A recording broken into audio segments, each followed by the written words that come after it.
Hello everyone, I'm Xiaoxi from China and I'm from a joint international program.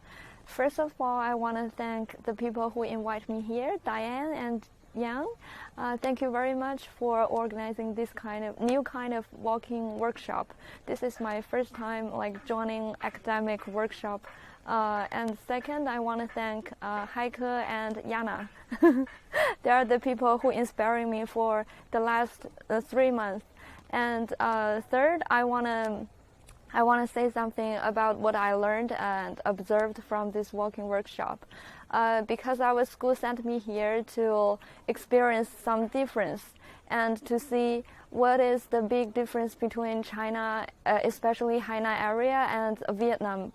Because Hainan also have minority ethnic groups, but our tourism is not as famous as it in Vietnam.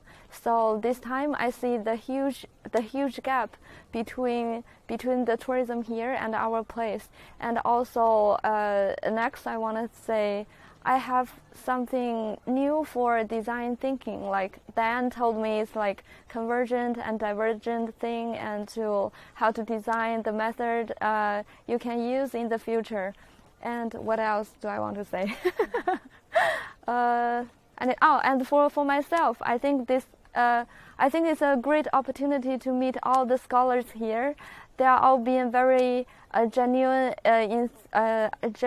warmly to me and share opinions and giving me ideas for my future PhD research topic.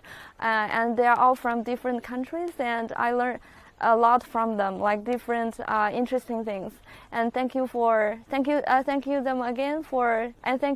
for organizing this opportunity. And I hope this is my very fancy start point for my PhD journey.